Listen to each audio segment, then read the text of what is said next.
আসসালামু আলাইকুম। আজকে আমি আপনাদের সাথে শেয়ার করব একটা ইজি চিকেন বিরিয়ানি রেসিপি। আমি ২ কেজি চালের বিরিয়ানি রান্না করব। প্রথমে মাংসটাকে রান্না করে নিব। এর জন্য পাতিলে প্রায় ২ কাপের মতো সয়াবিন তেল গরম করে এর মধ্যে প্রায় হাফ কেজির মতো পেঁয়াজ কুচি ভেজে নিচ্ছি। পেঁয়াজগুলো যখন একটু লাল লাল হয়ে আসবে তখন আমি এর মধ্যে দিয়ে দেব আদা বাটা, রসুন বাটা, ধনিয়ার গুঁড়া ও লাল মরিচের গুঁড়া। এরপরে মশলাগুলোকে ভালোভাবে কিছুক্ষণ কষিয়ে নিব যাতে আদা রসুনের কাঁচা গন্ধটা একদম চলে যায়। মশলাটা ভালোভাবে কষানো হয়ে গেলে এর মধ্যে দিয়ে দেব মুরগির মাংস। এখানে ২ কেজি পোলার চালের জন্য ৩ কেজি পাকিস্তানি মুরগির মাংস নিয়েছি। এখন মুরগির মাংসটা এই মশলার সাথে মিশিয়ে ভালো মতো কষিয়ে নেব।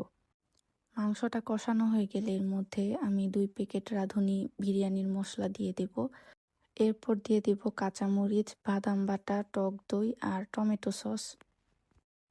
এরপরে এই মশলাগুলোকে আরও কিছুক্ষণ কষিয়ে নেব এবং এই সময় মুরগির মাংস প্রায় 80 থেকে 85% কুক হয়ে যাবে। এই মাংসতে এখন আমি পোলার চালটা দিয়ে দিব। পোলার চালটা আমি 30 মিনিট আগে ধুয়ে ভিজিয়ে রেখেছিলাম। ১০-১২টা আলু আমি হলুদের গুঁড়া দিয়ে ভেজে নিয়েছিলাম। এই আলু ভাজাটা এখন বিরিয়ানির মধ্যে দিয়ে দেব।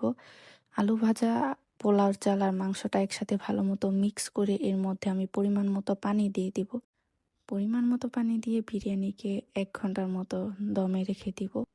বিরিয়ানিটা যখন ভালোভাবে ফুটে যাবে তখন এর মধ্যে দিয়ে দিব পরিমাণ মতো ঘি আর গুঁড়া দুধ। ঘি এবং গুঁড়া দুধ দিতে কিন্তু আপনারা অবশ্যই ভুলবেন না, কারণ এই ২টা দিলে বিরিয়ানির টেস্ট অনেক অনেক অনেক বেড়ে যায়। তো এই ছিল আমার চিকেন বিরিয়ানি রেসিপি। আশা করি সবার ভালো লাগবে। Bye bye.